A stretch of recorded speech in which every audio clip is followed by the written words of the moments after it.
ఈరోజు పరిస్థితులు ఎలా ఉన్నాయి? ఒక్కొక్కరి పరిస్థితి ఒక్కోలా ఉంది. ఏంటి పరిస్థితి? ఒక్కొక్కరి ఆలోచన ఎలా ఉన్నాయి? బతకాలనిపించడం లేదు, చనిపోవాలనుకుంటున్నాను. ఎందుకని? ఎవరు ఎప్పుడు ఎలా మోసం చేస్తారో తెలియదు. అసలు ఎవరి కోసం బతకాలి, ఎందుకు బతకాలో అర్థం కాని పరిస్థితి ప్రజలది. ఒక్కొక్కరి ఆలోచన ఒక్కొక్కలా ఉంది. ఆర్థిక సమస్యలతో సతమతమైపోతున్నాను. ఈ చదువుల యొక్క స్ట్రెస్ ఏంటి? ఎవరిని నమ్మాలో ఎవరిని నమ్మలేకూడదో అర్థం కాని పరిస్థితి. ఆర్థికంగా కుప్పకూలిన పరిస్థితి. వర్క్ ప్రెజర్ పెరిగిపోతుంది. చిన్నపిల్లల దగ్గర నుంచి ఎడ్యుకేషన్లో చదువుల యొక్క ఒత్తిడి పెరిగిపోతుంది. ఇలాంటి తరుణంలో మానసికమైనటువంటి ఆందోళన, మానసికమైన డిప్రెషన్. ఈరోజు నిజంగా చెప్పాలంటే ఒక్క మాటలో ఎప్పుడే పూర్తి భారతదేశం గురించి ఆలోచిస్తే India is one of the saddest country of the world అని చెప్పాలి. ప్రపంచ దేశాలలోనే విషాదంతో కూడినటువంటి, బాధలతో ఉన్నటువంటి, డిప్రెషన్తో ఉన్నటువంటి కంట్రీ భారతదేశం. అవును, ప్రపంచంలో ఉన్న దేశాలన్నీ పరిశీలిస్తే వరల్డ్ హ్యాపీనెస్ ఇండెక్స్ ప్రకారంగా 2018 సంవత్సరంలో భారతదేశం యొక్క పరిస్థితి అండి, భారతదేశం యొక్క మెంటల్ హెల్త్ ఎలా ఉంది అంటే ప్రపంచ దేశాల్లో 133వ స్థానంలో భారతదేశం ఉంది. అంటే హ్యాపీయెస్ట్ కంట్రీ నెంబర్ 1 కాదు, నెంబర్ 5గా ఇండియా కాదు, నెంబర్ 10 కాదు, 100వ స్థానంలో కూడా భారతదేశం లేదు. భారతదేశం 133వ స్థానంలో 2018 సంవత్సరం ఉంది. అదే 2019 సంవత్సరం చూసుకున్నట్లయితే భారతదేశం యొక్క పొజిషన్ ఏంటంటే 140వ దేశం భారతదేశం సంతోషంగా ఉన్నటువంటిది. అంటే దేశాలలో 140వ స్థానంలో ఉంది. అదే 2020 సంవత్సరానికి వచ్చినట్లయితే భారతదేశం 144వ స్థానంలో పడిపోయిన దేశం. అంటే భారతదేశం రాబోయే 5-10 సంవత్సరాల్లో ప్రపంచ దేశాల్లోకెల్లా విషాదకరమైన దేశము, బాధలతో కూడిన దేశము, వరియస్ట్ కంట్రీగా భారతదేశం మారిపోతుంది. అంటే భారతదేశంలో ఈరోజు పరిస్థితి ఏంటంటే 65% of our Indian population depression సైన్స్తో ఉన్నారు, మానసిక ఆందోళనలు ఉన్నారు. ఏంటా డిప్రెషన్ సైన్స్?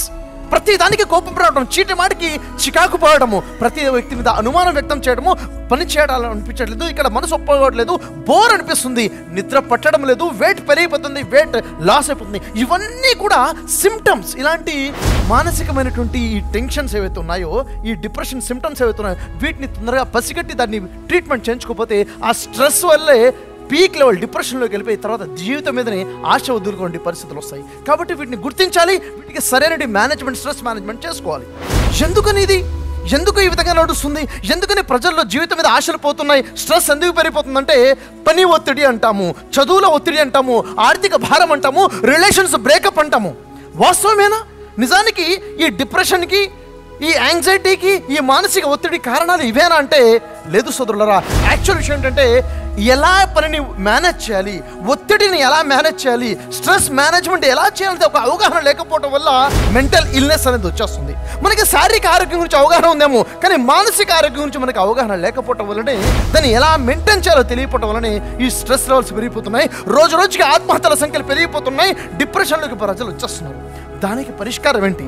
దానికి పరిష్కారంగానే స్ట్రెస్ మేనేజ్మెంట్ అనే ఒక అద్భుతమైన వర్క్షాప్ని డిజైన్ చేయడం జరిగింది. స్ట్రెస్ మేనేజ్మెంట్, ఎలా స్ట్రెస్ని మేనేజ్ చేయాలి, మానసిక ఒత్తిడిని ఎలా మేనేజ్ చేయాలి, పనుల ఒత్తిడిని ఎలా తప్పించుకోవాలి, జీవితంలో వచ్చే సమస్యల ఒత్తిడిని ఎలా తప్పించుకుని మేనేజ్ చేయగలాలి, జీవితాన్ని సంతోషంగా ఎలా గడపగలగాలి అనే దాని గురించి stress management workshop, 2 hours workshop, 2 గంటల్లో చాలా డీటెయిల్గా తెలియచేయడం జరుగుతుంది. స్ట్రెస్ మేనేజ్మెంట్ గురించి మే 2వ తేదీన ఆర్గనైజ్ చేయడం జరుగుతుంది. సండే మార్నింగ్ 11:30 నుంచి 1:30 వరకు 2 hours వర్క్షాప్. మీరు విద్యార్థి అయినా, మీరు గృహిణి అయినా, మీరు వ్యాపారస్తులైనా, మీరు ఏ స్థితిలో ఏ పని చేస్తున్నా కానీ మానసిక ఆరోగ్యం చాలా అవసరము. మానసిక ఆరోగ్యాన్ని ఎలా మెయింటైన్ చేయాలి, స్ట్రెస్ని, ఒత్తిడిని ఎలా మెయింటైన్ చేయాలి తెలుసుకోవడం చాలా అవసరం. శారీరక ఆరోగ్యం ఎంత అవసరమో అంతకన్నా మానసిక ఆరోగ్యం చాలా ఎక్కువ అవసరం. ఎందుకంటే మెడికల్ సైన్స్ ప్రకారంగా శారీరకంగా వచ్చే జబ్బులకి కారణము మానసిక ఆరోగ్యమే, మానసిక జబ్బులు అని చెప్పారు. కాబట్టి ప్రతి ఒక్కరం కూడా హ్యాపీగా లైఫ్ని లీడ్ చేయాలంటే స్ట్రెస్ మేనేజ్మెంట్ నేర్చుకోవాలి. దానికోసం నేను మీ అందరినీ ఆహ్వానిస్తున్నాను. ఆన్లైన్ వర్క్షాప్ మీ ఇంట్లో కూర్చొని మీరు అటెండ్ అవ్వచ్చు. 2 గంటల వర్క్షాప్ మే 2nd సండే 11:30 నుంచి 1:30 వరకు నేను ఎదురు చేస్తుంటాను. All the best.